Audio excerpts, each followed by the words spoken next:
तो चलो अब हम हमारी क्लास को आगे कंटिन्यू करते हैं। तो देखो जैसे कि अभी हमने देखा कि जो फेमिनिस्ट मूवमेंट्स हुआ करते थे तो उन सब से हमें बहुत ज्यादा बेनिफिट मिले। बेनिफिट कैसे कि देखो सबसे पहले तो आपको अपनी सोसाइटी में एक रेपुटेशन जो प्लेस होता है वो मिल गया, ठीक है, क्योंकि पहले आपको इतनी प्लेस नहीं था, आपको इतनी रेपुटेशन नहीं थी, ठीक है। हालांकि वो कहा जाता है कि जननी है वगैरह एक्सेट्रा एक्सेट्रा, लेकिन आपको वो रेपुटेशन नहीं थी।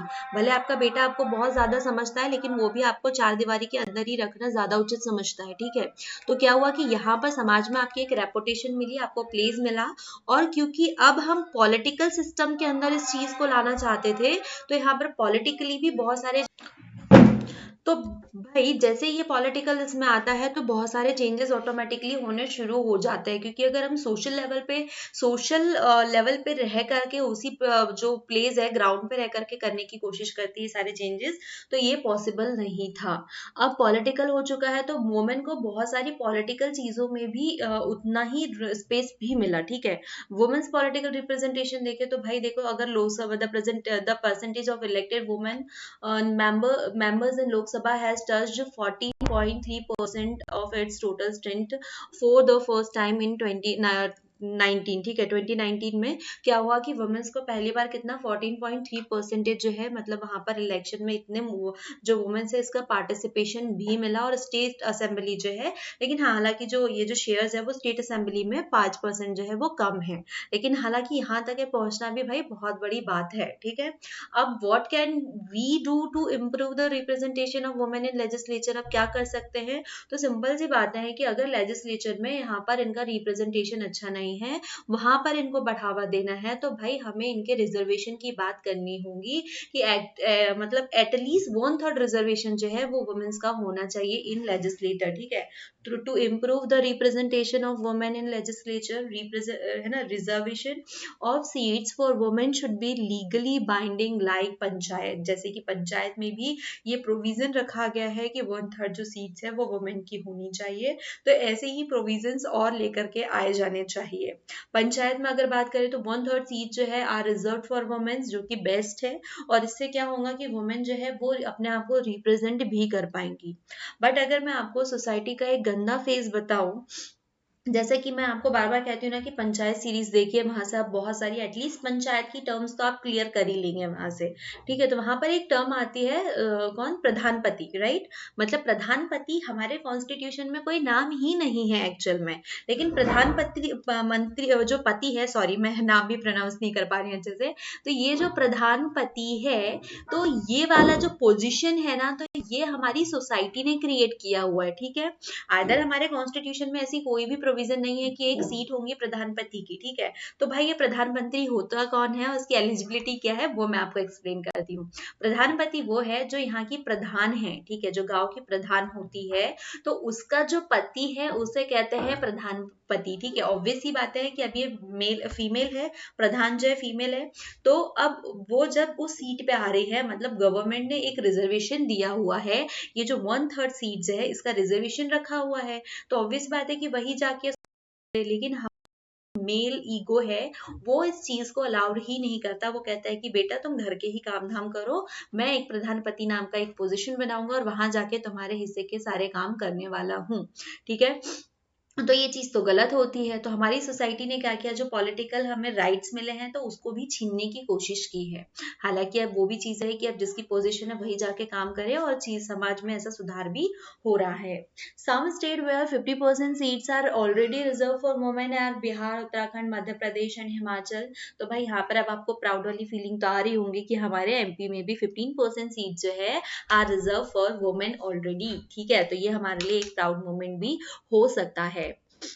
फिर हम बात करते हैं scheme and strategy have been taken up by government of India for women empowerment, कि वुमेन एम्पावरमेंट के लिए क्या क्या चीजें हैं। तो मैंने आपको बताया था कि एक सती प्रथा है, तो सती प्रथा जो है उसको भी प्रोहिबिटिंग कर दिया गया है, मतलब act prohibiting the practice of sati, ठीक है। जो सती प्रथा है उसको हटा दिया गया। फिर हमारे यहाँ पर आए दिन हम एक न्यूज़पेपर में पढ़ते रहते हैं कि भाई दहेज प्रथा, दहेज के लिए सास ने बहू को तेल डाल के जला दिया, तो किसी बहू ने सुसाइड कर ली प्रताड़ना से से परेशान हो करके एक्सेट्रा इस टाइप के। तो ये जो डाउरी है उसको भी खत्म करने के लिए एक प्रोहिबिशन एक्ट लेकर के आए गए, हिंदू विडो रीमैरिज एक्ट लेकर के आए। अब हिंदू विडो रीमैरिज एक्ट क्या है, तो इसको मैं एक्सप्लेन कर था। मैं क्या था कि जब कोई हस्बैंड की डेथ हो जाती है तो वहां पर वाइफ क्या करती है, मतलब वाइफ को भी उसी अग्नि पर जला दिया जाता है।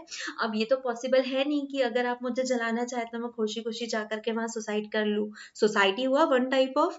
तो वहां पे क्या हुआ करता था कि वहां उस कंडीशन में उस लेडी को नशे कराए जाते थे, ठीक है, ड्रग्स देना, ड्रिंक करवाना, अल्कोहल देना, तो जिससे वो अपने मेंटल स्टेट में ना रहे, और जब वो मेंटल स्टेट में नहीं रहे तो वो उसे अपने पति के साथ में बस उसका भी काम खत्म कर दिया जाए, ठीक है। तो ये तो था कि जब वो सती हो गई तो विडो की कंडीशन तो क्रिएट ही नहीं होती है, ठीक है। इसके अलावा हमारी सोसाइटी में एक और था कि अगर कोई लेडी विडो हो गई है तो भाई पति मर गया तो इसमें मेरा क्या दोष यार, वो मर गया उसकी इतनी ही लिखी हुई थी, ठीक है। बट अगर तुम वीडो मर गया तो तुम्हारा जो पति है वो मर गया तो तुम्हारा ही दोष था, तुम वीडो हो गई हो, ठीक है। अब वीडो हो गई हो, अब सती प्रथा तो बंद हो गया है, तो तुम्हें जीने का कोई हक नहीं है। तो सबसे पहले तो आपको व्हाइट कलर का ड्रेस पहनाया जाएगा, ठीक है, वो किसी फैशन से बिलोंग नहीं करता है।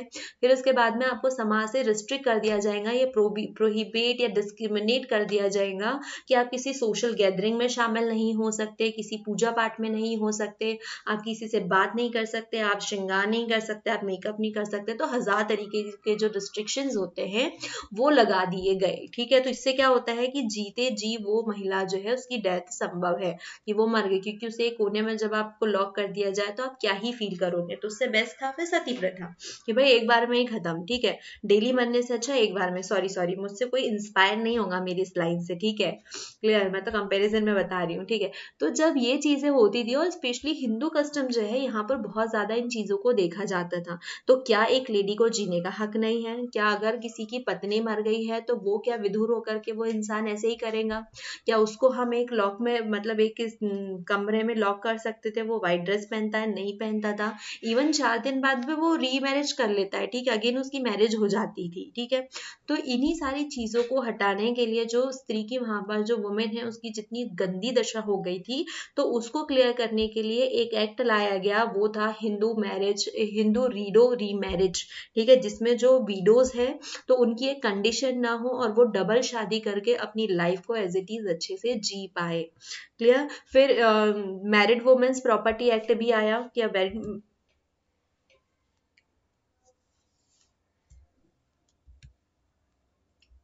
मैरिड वुमेन प्रॉपर्टी एक्ट क्या था कि भैया यहाँ पर जो मैरिड वुमेन्स है तो उसको भी प्रॉपर्टी में इक्वली हिस्सा वगैरह दिया जाए, इस टाइप से कुछ था। Rajiv Gandhi national creche scheme लाई गई जिसमें वर्किंग वुमेन के लिए ये था। फिर उसके बाद में protection for women from domestic violence act लाया गया, जो कि मतलब डोमेस्टिक वायलेंस हुआ करता था लेडीजों के ऊपर, महिलाओं के ऊपर, तो उससे उनको बचाने के लिए भी एक एक्ट लाया गया 2005 में। Prenatal diagnostic technique act लाया गया, इक्वल न्यू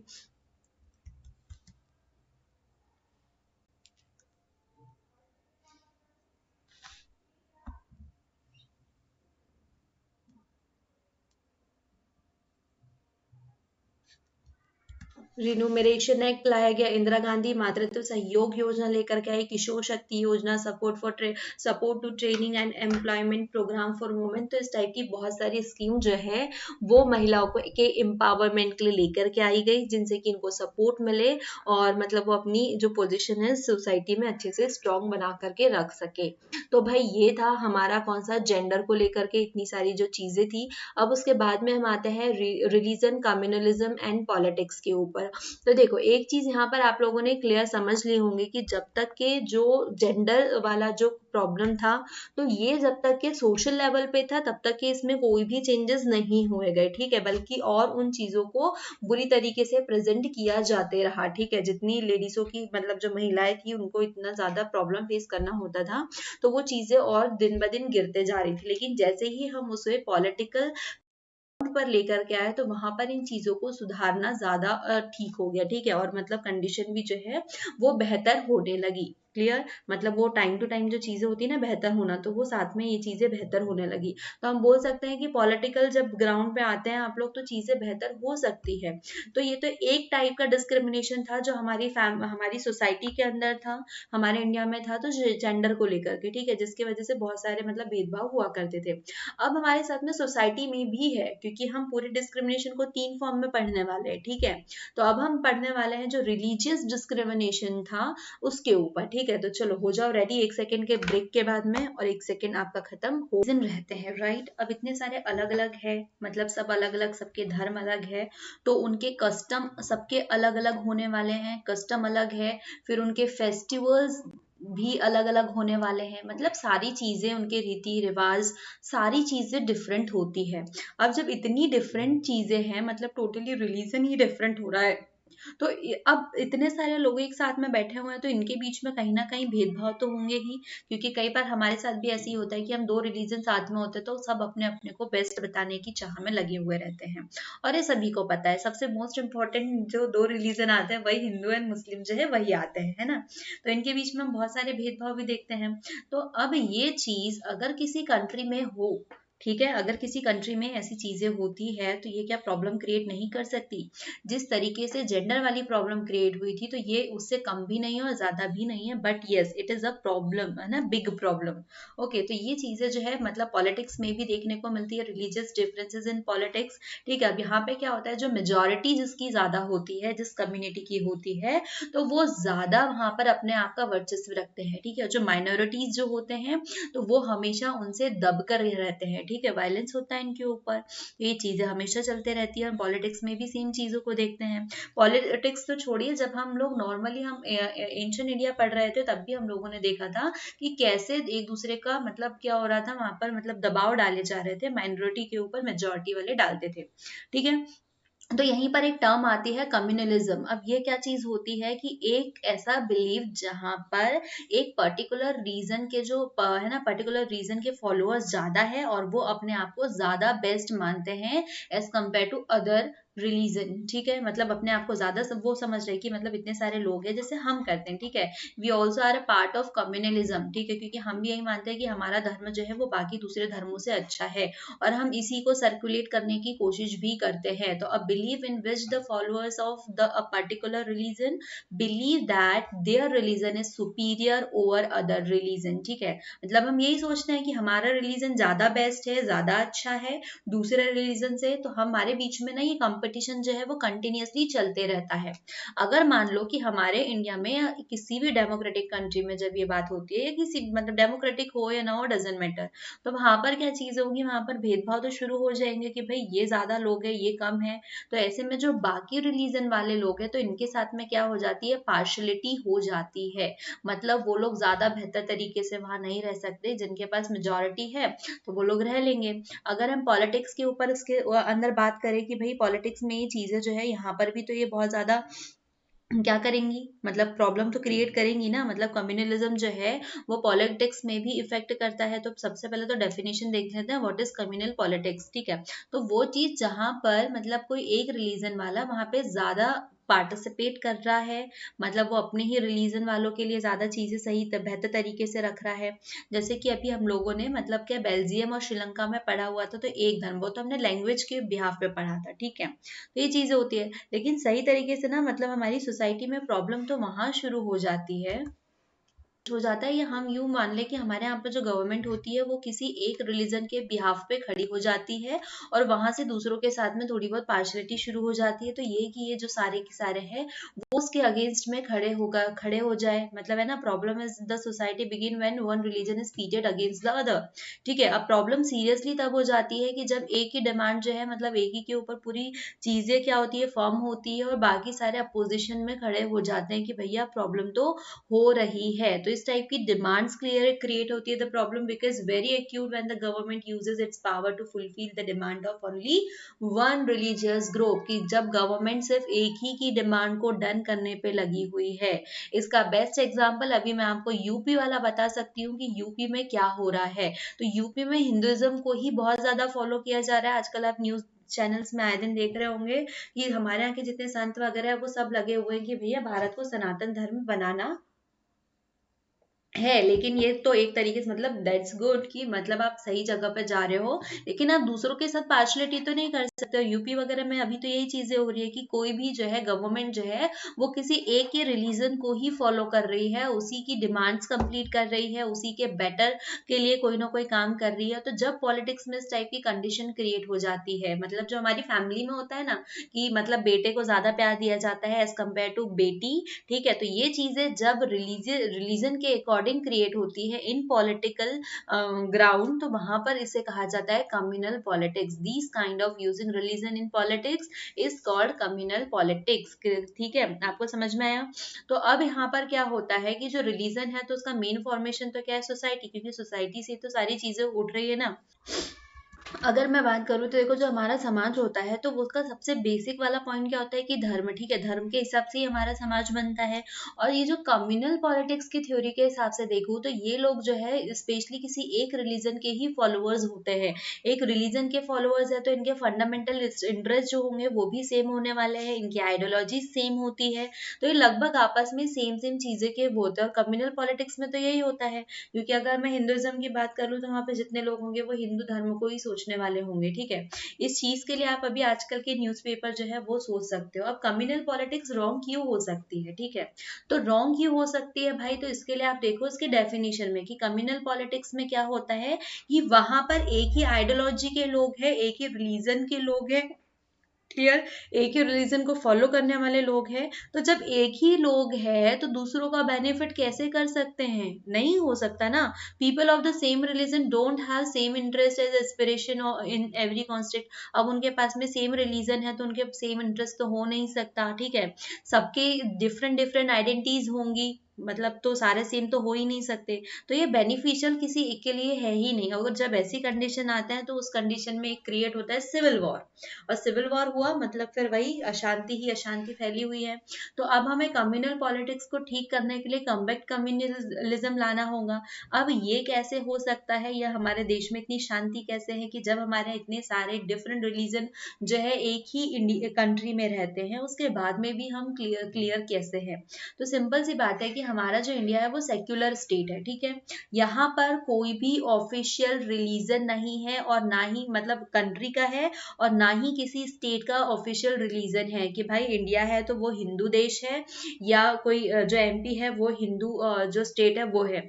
ऐसा कुछ नहीं है, हमारे यहाँ सारे लोग टाइप के लोग रहते हैं, ठीक है। तो हमारे यहाँ जो हमारा इंडिया है तो वो बेस्ट है कि सेक्युलर स्टेट है, कि वहां पर किसी के लिए कोई प्रोविजन नहीं है कि भाई यहाँ पर मोमेडियन ही रहेंगे या यहाँ पर हिंदू ही रहेंगे। अब आप कहोगे कि इंडिया और पाकिस्तान का बंटवारा हुआ था तो वहां पर ये चीज थी, तो भाई इंडिया पाकिस्तान का बंटवारा उस समय की बात थी, लेकिन उसके बाद में भी हमारे इंडिया में हर धर्म को बराबर सम्मान दिया गया है, और उतनी ही इक्वालिटी से हर एक इंसान को यहाँ पर रखा भी गया है।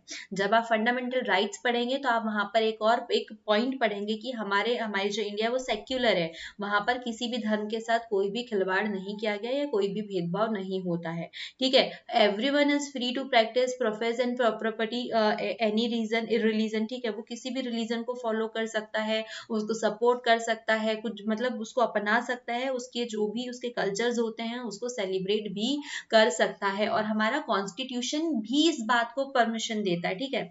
The constitution prohibited discrimination on ground of religion, और जो हमारा कॉन्स्टिट्यूशन है वो भी कहता है कि हम रिलीजन के बिहाफ पे किसी के साथ में कोई भी डिस्क्रिमिनेशन नहीं करेंगे, कि भाई तुम हिंदू धर्म के हो तो हम आपको मोमेडियन कम्युनिटी में नहीं एंटर होने देंगे, या मोमेडियंस को हिंदू में, ठीक है, मतलब रिलीजन के बिहाफ पे आपसे कोई भी डिस्क्रिमिनेशन नहीं किया जाएगा, इवन ये आपको सिक्योरिटी भी देता है। अब सेक्युलर स्टेट क्या होती है, ये वर्ड मैं आपसे 3 से 4 बार बोल चुकी हूँ। तो भाई जो सेक्युलर स्टेट होती है उसका मतलब है a state that has no official religion, ठीक है, जिसके पास में कोई भी एक ऑफिशियल रिलीजन नहीं है, जिसको वो प्रैक्टिस करे या वहां के लोग उसको फॉलो करे, ठीक है, वहां पर आप कोई भी रिलीजन को यूज कर सकते हो, उसको फॉलो कर सकते हो, प्रैक्टिस कर सकते हो, तो it is called secular state, ठीक है। अब कॉन्स्टिट्यूशनल प्रोविजन भी बहुत सारे दिए गए हैं जो कि हम इंडियंस को सेक्युलर स्टेट बताती है, ठीक है। Constitutional provision that make Indian a secular state, अब वो कौन कौन सी चीजें हैं। तो सबसे पहली तो बात यह है कि हमारे यहाँ पर कोई भी ऑफिशियल रिलीजन नहीं है, ना ही इंडिया की है और ना ही इंडिया के किसी स्टेट में हमने कोई ऑफिशियल रिलीजन रखा है। हालांकि विवाद में आप डाल सकते हो अब यूपी को लेकर के, क्योंकि अब वहां पर ऐसे मतलब इतने काम हुए जा रहे हैं तो वहां पे थोड़ी सी प्रॉब्लम है। There is no official religion for the Indian state unlike the status of Buddhism in Sri Lanka and that is Islam in Pakistan. ठीक है, अब आप इसको हटा सकते हो। ठीक है, ये बात मैं पहले भी बोली हूँ कि आप इंडिया और पाकिस्तान वाली चीज को नहीं ले। श्रीलंका में बुद्धिज्म को फॉलो करने वाला लास्ट चैप्टर में भी हम लोग पढ़ चुके हैं कि वहां पर एक सिन्हला और दूसरा जो है वो हमारा तमिल थे, तमिल के लिट्टे जो थे वो उसको मतलब लीड कर रहे थे। तो ये दोनों डिफरेंट डिफरेंट थे। ठीक है, फिर उसके बाद में हमारा जो कॉन्स्टिट्यूशन है वो हमें प्रोवाइड कराता है कि हम किसी भी रिलीजन को मान सकते हैं, उसकी प्रैक्टिस कर सकते हैं, प्रोपोगेट कर सकते हैं। हमें उसे मानना है नहीं मानना है इसके लिए हम टोटली फ्री है, हमारे ऊपर कोई भी जो है प्रेशर नहीं बना सकता। ठीक है, अभी कुछ दिन पहले आप लोगों ने न्यूज में देखा होगा कि कुछ लोग जो है वो हिंदुज्म को ईसाई धर्म में परिवर्तित करने की कोशिश कर रहे थे। मतलब हमने मतलब न्यूज़पेपर में पढ़ा हुआ था। तो वहां पर जब पुलिस एड जाती है तो वहां पर इन चीजों को हटाते हैं और पता चलता है कि वो उसके ऊपर प्रेशर बना रहे थे। तो भाई ये तो लीगली भी अलाउड नहीं है, क्योंकि हाँ अगर वहां पर ये चीज होती कि वहां पर वो अपनी ही इच्छा से उस धर्म को मानना चाहता है तो वहां पर कोई भी केस नहीं बनता है, क्योंकि हमारा कॉन्स्टिट्यूशन ही हमें इस बात को अश्योर कराता है कि आप कोई भी धर्म मान सकते हो, उसको फॉलो कर सकते हो, उसमें प्रैक्टिस कर सकते हो, whatever you want to do. ठीक है, जैसे कि अभी कुछ दिन पहले सेम एक और न्यूज आती है कि कई सारे मोमेडियंस ने या मुस्लिम लोगों ने हिंदू जो धर्म है उसको अपनाते हैं, हिंदू रिलीजन अपनाते हैं। तो भाई यहाँ पर कोई क्यों पुलिस नहीं आई, कुछ नहीं आया, क्योंकि हाँ ये हो सकता है कि हमारे यहाँ हिंदू प्रधानता है, दैट्स वाई। ठीक है, तो ये पार्शलिटी है, एज ए टीचर मैं खुद कहती हूँ कि ये चीज पार्शलिटी वाली है। तो यहाँ पर क्या होता है कि ये जो कन्वर्ट हो रहे हैं ये अपनी इच्छा से हो रहे हैं, इनका खुद का स्टेटमेंट है। तो यहाँ पर कोई इनके खिलाफ कोई लीगली एक्शन नहीं ले सकता, क्योंकि इनकी खुद की मर्जी है यहाँ पर। ठीक है, और ये ओपन ले रहा है, किसी से छिपके नहीं ले रहे कि भाई हमको जबरदस्ती करा रहे हैं। अगर ये स्टेटमेंट दे दे कि जबरदस्ती करा रहे हैं तो ये चीज वही कैंसिल हो जाएंगी। जिस तरीके से हमने ईसाई हिंदू को ईसाई में जब कन्वर्ट होते हुए देखा था तो उन्होंने स्टेटमेंट भी दिया था कि ये हमारी मर्जी से नहीं, हमें बहला फुसला करके इसको कन्वर्ट कराया जा रहा है, तो वो अलग था। फिर हमारा जो कॉन्स्टिट्यूशन है, our constitution allowed the state to intervene in the matters of religion in order to ensure हमारी जो स्टेट होती है तो वो कहीं कहीं पर इंटरफेयर कर सकती है, और वो भी इसीलिए कि हमारा जो रिलीजन है उसके अंदर के मतलब कुछ भी कोई चेंजेस होते हैं या उसकी क्वालिटी को सुधारने के लिए, बाकी इससे ज्यादा कोई हक नहीं होता है कि कहीं पर भी कोई इंटरफेयर करे। ठीक है, फिर उसके बाद में हम जो रिलीजन के अकॉर्डिंग है ना, the constitution prohibits discrimination on ground of religion, की रिलीजन के बिहाफ पे आप किसी के साथ में कोई डिस्क्रिमिनेशन भी नहीं कर सकते हैं। जैसे आप हर एक लाइन में पढ़ेंगे कि जाति धर्म और लिंग के आधार पर आप किसी के साथ में भेदभाव नहीं कर सकते, और अगर ऐसी कोई कंडीशन आती है तो वहां पर आपके लिए पनिशमेंट भी रेडी है। सो बी अवेयर। ठीक है, अब main feature of secular India के मतलब स्टेट की देखें तो क्या होती है, तो सबसे बड़ा यही कि यहाँ पर कोई भी रिलीजन स्पेशल नहीं है, ऑफिशियल नहीं है कि यहाँ पर इस रिलीजन वाले लोग ही यहाँ पर रह पाएंगे। ठीक है, freedom of religion in India means the freedom of religion और to both individual and communities. ठीक है, दोनों के लिए फ्रीडम है यहाँ पर।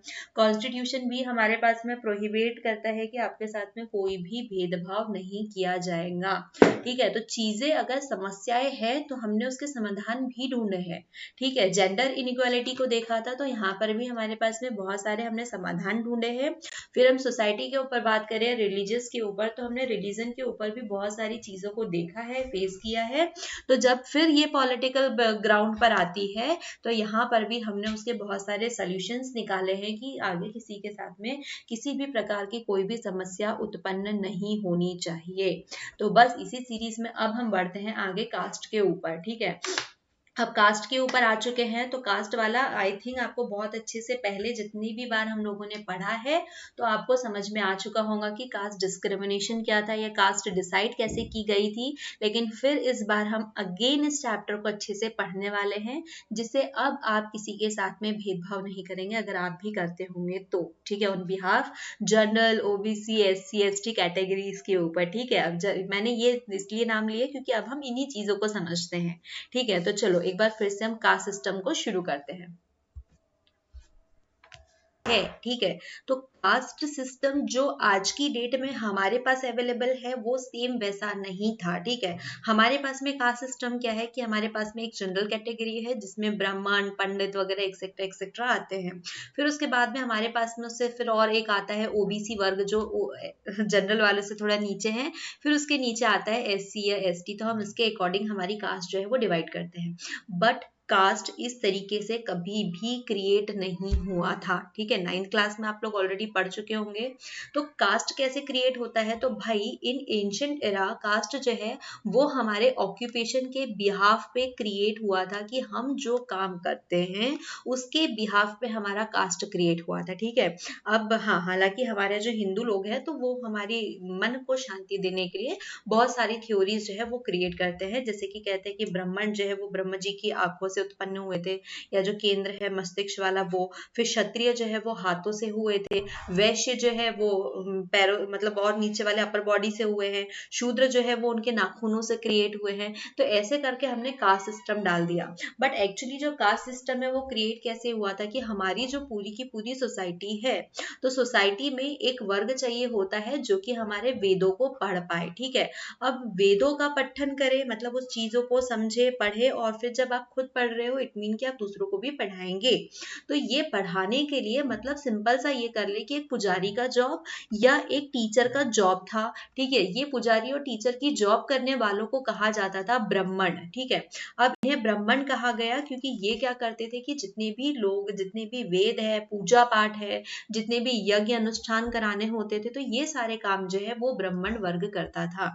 तो हमने इसकी जो जॉब थी उसका नाम रख दिया था कि ये ब्राह्मण है, ठीक है। इसी के साथ में इनके पास में और एक चीज मेंशन थी कि जब आप इतनी सारी चीजें पढ़ रहे हो तो आपको इन चीजों को दूसरों को भी पढ़ाना है। इट मीन कि आपके पास स्टूडेंट आएंगे, आप दूसरों को सिखाइए ये चीजें, ठीक है। क्योंकि ये लोग संस्कृत में अच्छे खासे सीख चुके थे, क्योंकि जितने भी आपके पास वेद पुराण थे वो संस्कृत में थे, उस लैंग्वेज में। तो ये चीजें जो है उस टाइम में मतलब एक वर्ग सीख गया तो दूसरों को फिर सिखाना होता था।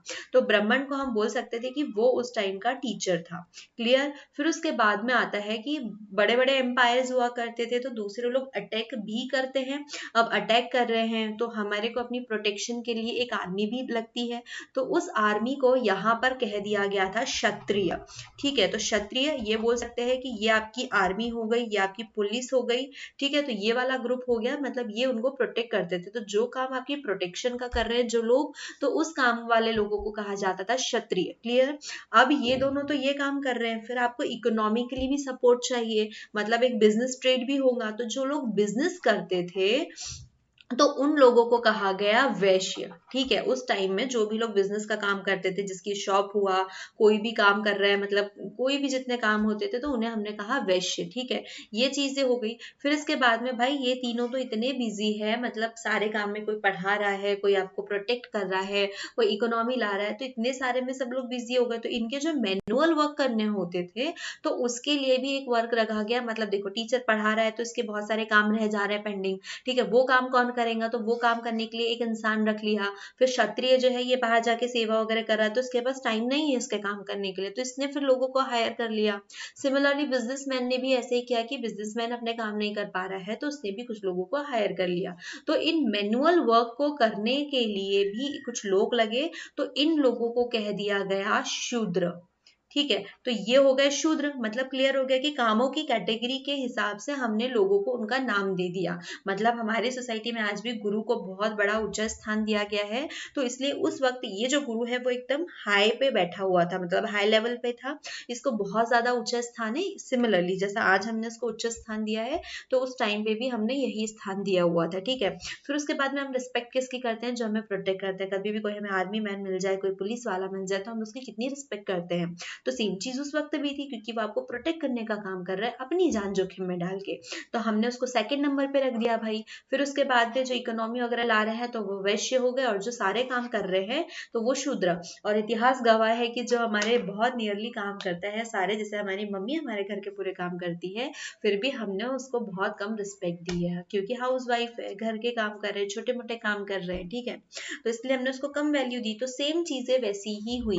उस टाइम में ऐसा कोई डिसाइडेड नहीं था कि ब्राह्मण का बेटा शूद्र का काम नहीं कर सकता, वैश्य नहीं बन सकता, या क्षत्रिय नहीं बन सकता, कोई भी कुछ भी बन सकता है, उनकी कैपेबिलिटी के ऊपर डिपेंड करता था, करेक्ट। लेकिन समय के साथ में ये चीज जो है वो बहुत ज्यादा कॉम्प्लेक्स होते गई, और ये हो गया कि इसके बाद में ब्राह्मण का बेटा ब्राह्मण ही बन, शूद्र का बेटा शूद्र ही, और हमने इसको कास्ट नाम दे दिया। पहले हमने ऑक्यूपेशन के नाम रखे हुए थे, ठीक है, ये ग्रुप डिवाइडेड था कि कोई भी कुछ भी हो सकता है, लेकिन समय बढ़ते गया तो ये चीजें जो है वो बहुत ज्यादा कॉम्प्लेक्स होते गई, और कॉम्प्लेक्स इस तरीके से हो गई कि हमने इसको उनकी जात का नाम दे दिया कि इस जाति से ये बिलोंग करते हैं, या इस कास्ट से ये लोग बिलोंग करते हैं। तो वही कास्ट सिस्टम जो है वो अभी तक के चलते आ रहा है, और जिसका मिडावल इंडिया में बात करें या एंशिएंट इंडिया में ही बात करें तो बहुत गंदा शोषण किया गया शूद्र वर्ग का। क्यों? क्योंकि ये मतलब एकदम निचले तौर पे काम करते थे भाई, लेकिन काम तो करते हैं, अगर इनने काम करना बंद कर दिया तो आप अपनी लग्जरी लाइफ कैसे जिएंगे? तो उस वक्त ये बात नहीं समझी गई, और बस यही हुआ। तो यहाँ पर एक अपर क्लास लोअर क्लास जो है ये सारा चीजें बन गई, और बस इसी को ही हमने कास्ट सिस्टम के नाम से डिनोट कर दिया, डिफाइन कर दिया। क्लियर? तो अब आपको कास्ट सिस्टम समझ में आ गया, तो अब आप किसी भी लोअर क्लास वाले का मजाक नहीं उड़ाएंगे, ठीक है, क्योंकि ये कास्ट हमने दी हुई है उन्हें, ठीक है, उनकी अपनी नहीं है। अब बहुत सारे ऐसे रीजंस हैं जो कि have contribute to changes in caste system and caste system in India.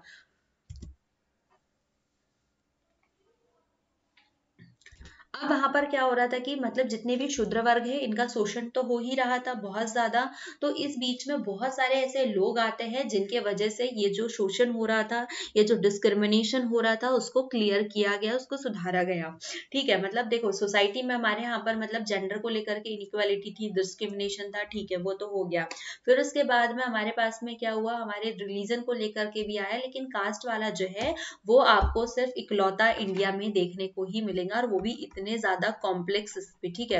आपको जेंडर इनइक्वालिटी पूरे वर्ल्ड में मिलेंगी देखने को, ठीक है। आपको याद हो तो जेंडर इक्वालिटी में ही जो मेल को फीमेल को वोट देने का राइट जो है वो इंडिया में नहीं, वो मतलब बाहर जो है यूएसए वगैरह वहां पर फेमिनिस्ट मूवमेंट हुए थे, और उनके थ्रू हमें यहाँ पर हमें अधिकार मिला हुआ है, ठीक है। फिर उसके बाद में रिलीजन का जो डिस्क्रिमिनेशन है या जो अनइक्वालिटी है वो भी आपको पूरे वर्ल्ड में देखने को मिलेंगी, लेकिन अगर हम कास्ट के ऊपर बात करें तो कास्ट अनइक्वालिटीज जो है वो आपको सिर्फ इंडिया में ही देखने को मिलेंगी। क्लियर? फिर इसी दौरान क्या होता है, कुछ पॉलिटिकल लीडर्स होते हैं, मतलब अच्छे अच्छे आते हैं, और जिन लोगों ने इन चीजों को झेला हुआ होता है, ठीक है। सभी को पता है बी आर अम्बेडकर कौन है, ठीक है। बी आर अम्बेडकर का जब आप कॉन्स्टिट्यूशन मेकिंग में नाम देखने जाए तो एकदम टॉप पे है, इनको बहुत ज्यादा पूजा जाता है, और इन्हें SC ST कास्ट में भगवान का दर्जा दिया गया है। तो भाई भगवान का दर्जा दिया गया है, इसका मतलब उन्होंने बहुत अच्छा कुछ काम किया होगा, ठीक है। भगवान का दर्जा हम हर किसी को तो नहीं देते हैं। तो क्या हुआ था कि जब इन लोगों के लिए मतलब बहुत ज्यादा समाज द्वारा इनको धुतकारा जा रहा था, तो उस वक्त बी आर अम्बेडकर ने एक लंबी फाइट लड़ी, और लंबी फाइट लड़ने के बाद में समाज में SC ST जो कास्ट है उनको अपना हक दिलाया गया था। इसीलिए आज भी ये समाज इनकी पूजा भी करता है, जो कि बहुत अच्छी चीजें थी। हालांकि ऐसा तो था नहीं कि बी आर अम्बेडकर ने एकदम बस संविधान लिखा और चीजें क्लियर हो गई, नहीं, इन्हें पहले इनसे भी बहुत ज्यादा फाइट करनी पड़ी खुद के लिए, ठीक है। फिर उन्हें खुद तो लड़ लिया। अब वो उनका कहना था कि भाई मैं तो पढ़ा लिखा हूँ, मैं अपने लिए लड़ाई लड़ सकता हूँ, लेकिन हमारे समाज में तो पढ़ने की इजाजत भी नहीं है, तो उन लोगों की लड़ाई कौन लड़ने वाला है। तो ये अपने आप को इतना स्टेबल करते हैं, स्ट्रांग बनाते हैं कि वो उन लोगों के हक के लिए भी लड़ना शुरू किया। तो ऐसे ही और भी लोग हैं, जैसे गांधी जी है, ज्योतिबा फुले है।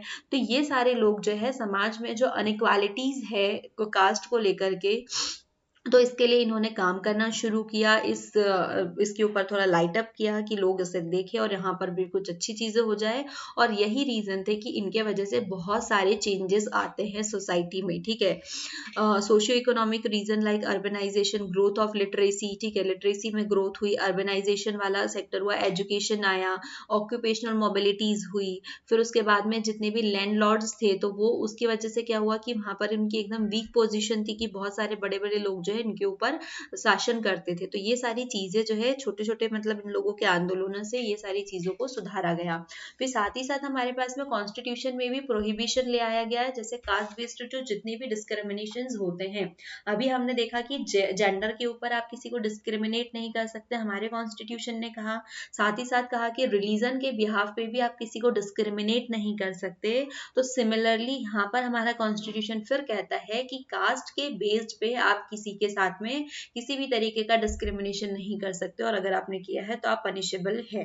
The constitution of India prohibited any caste based discrimination that lays down the foundation of policies to end the injustice of the caste system. जो भी कास्ट सिस्टम को खराब करता है तो भाई उसके अगेंस्ट कुछ ना कुछ चीजें तो होंगी ही। अब इतने सारे लोगों ने इतनी सारी चीजें की है तो बहुत सारे पॉलिटिकल चेंजेस भी होते हैं।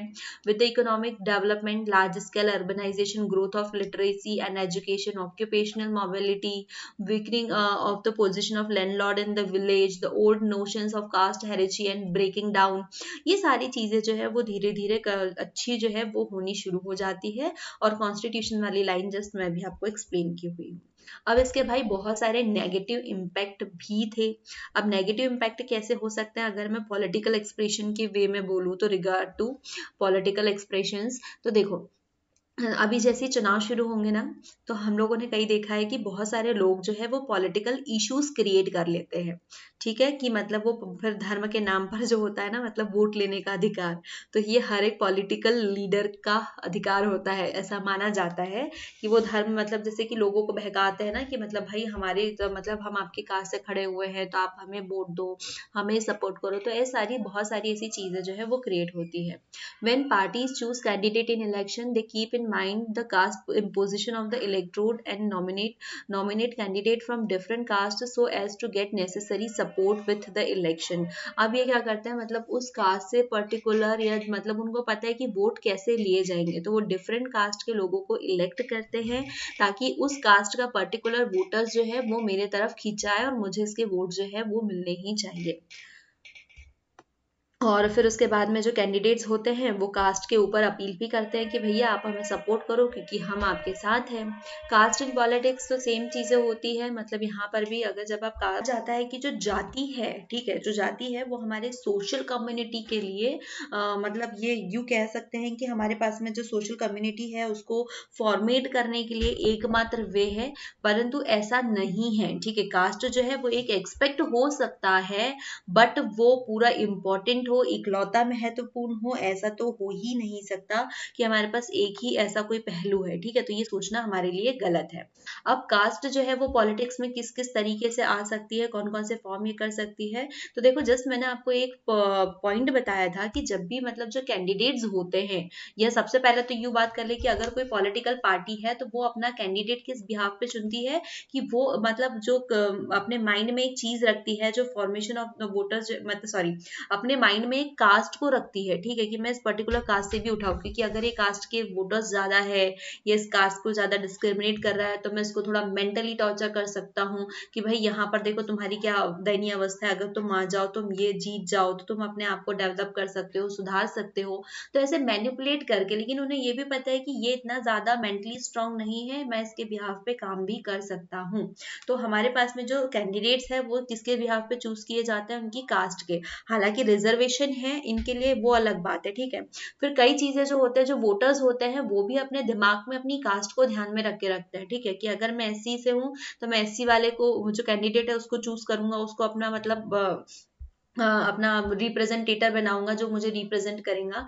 और इन सारी कास्ट की उधेड़ बूंद में चाहे वो एक वोटर अपने माइंड में ये चीज को लेकर के आ रहा है, या तो फिर यूं बात कर ले कि कोई मतलब पॉलिटिकल पार्टी अगर कैंडिडेट को चूज करने में ये चीजें ला रही है, तो इस उधेड़-बुन में पता है क्या होता है कि जो सुटेबल कैंडिडेट होता है ना, वो चूज ही नहीं कर पाते। ठीक है, on the basis of caste, voters on the basis of caste fail to choose suitable candidate, की मतलब जो एक रिक्वायर्ड कैंडिडेट होना चाहिए जिसमें सारी मतलब क्या फीचर्स हो जो आपको रिप्रेजेंट कर सके, तो हम उस चीज को छोड़ देते हैं और उसके जगह भलते ही हम किसी भी इंसान को उठा करके रख देते हैं। और आजकल की गवर्नमेंट ये ट्राई करती है कि जब पॉलिटिकल पार्टीज में कोई कैंडिडेट आए तो वो हर एक डिफरेंट डिफरेंट जो कास्ट ग्रुप है वहां से पहुंचे और इनको भी उतना मौका मिले।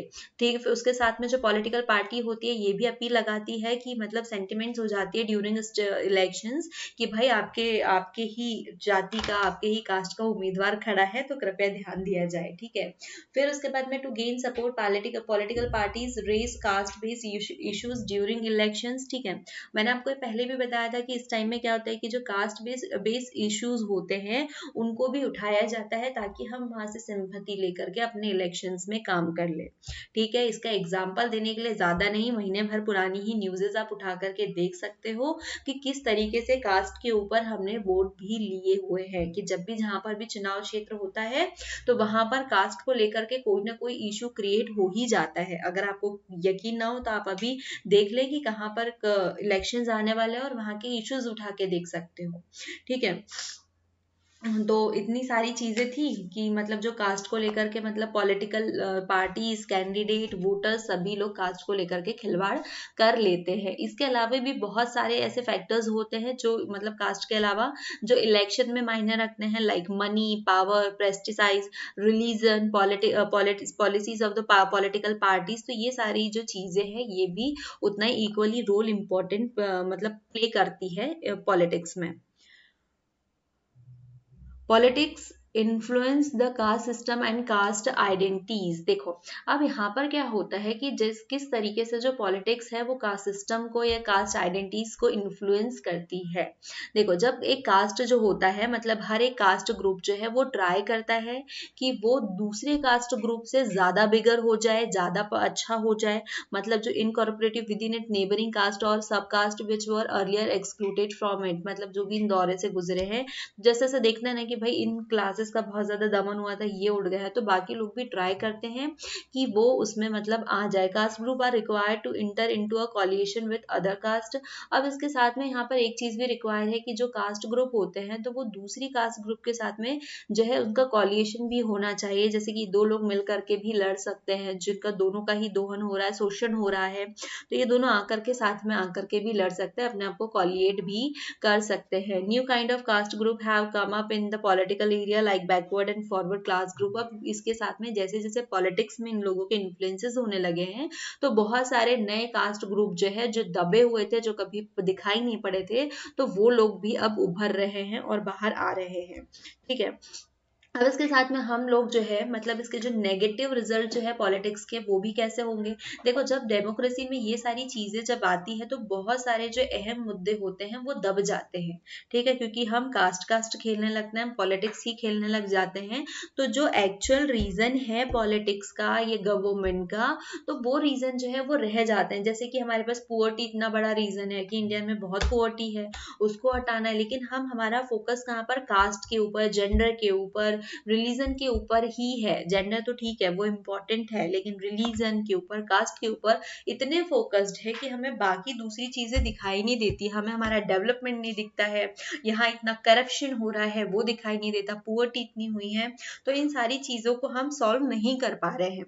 अब जब कास्ट डिवीजन इतना सारा है ही तो ये टेंशंस भी क्रिएट करती है, कॉन्फ्लिक्ट्स होते हैं, बहुत ज्यादा वायलेंस भी होता है इन सारी चीजों को लेकर के। ठीक है, ये भी हम न्यूज़पेपर में आए दिन देखते हैं। ठीक है, तो कास्ट जो है वो मतलब उसकी जो आइडेंटिटी है वो ठीक है, लेकिन ये हमारी जो डेमोक्रेसी है उसके लिए हेल्दी भी नहीं है। Politics based on caste identity alone is not very healthy in a democracy.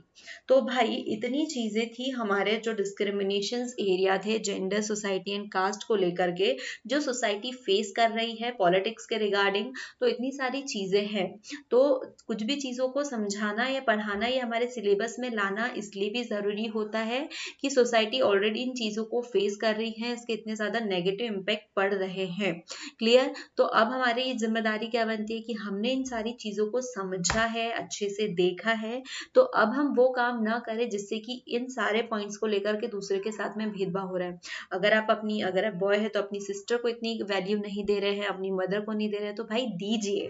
ठीक है, यहाँ पर जेंडर से ही चीजें आती है, क्योंकि वो भी इक्वल ही उतनी ही उसकी हकदार है जितनी की आप है। ठीक है, फिर उसके बाद में हम किसी और के रिलीजन को रिस्पेक्ट नहीं करते तो हमें करना चाहिए, क्योंकि सिमिलरली जितना हकदार वो है उतने ही आप भी है। वो नहीं करते तो आपको बताना चाहिए कि आपको आपका कॉन्स्टिट्यूशन आपको इक्वालिटी देता है। ठीक है, हर जगह, चाहे वो कास्ट में हो, जेंडर में हो, या सोसाइटी में हो, किसी भी जगह हो, तो वो आपको इक्वालिटी देता है। तो हम जो मिस्टेक्स कर रहे हैं वो अब ना करें। ठीक है, हमारे मतलब जो सिलेबस है वो सिर्फ इसलिए नहीं होता है कि हम अपने एग्जाम को क्लियर कर ले। ठीक है, हमारा सिलेबस हमें एक बेस्ट ह्यूमन बीइंग बनाने के लिए भी होता है। हमारी जो ह्यूमैनिटीज है, जो इंसानियत होती है ना, तो उसको भी डेवलप करने में उतना ही मदद करता है। जब आप कास्ट को लेकर के किसी को डिस्क्रिमिनेट करते हो, किसी के साथ अनइक्वल बिहेवियर करते हो, तो हमें उसे भी इम्प्रूव करना है। तो बस इसी उम्मीद के साथ में कि आपको पूरा चैप्टर समझ में आया होगा, हम चलते हैं। लेकिन अगर आपके पास कोई भी डाउट है, अगर आपको कोई भी टर्म समझ में नहीं आई है, तो आप कमेंट में बता सकते हैं।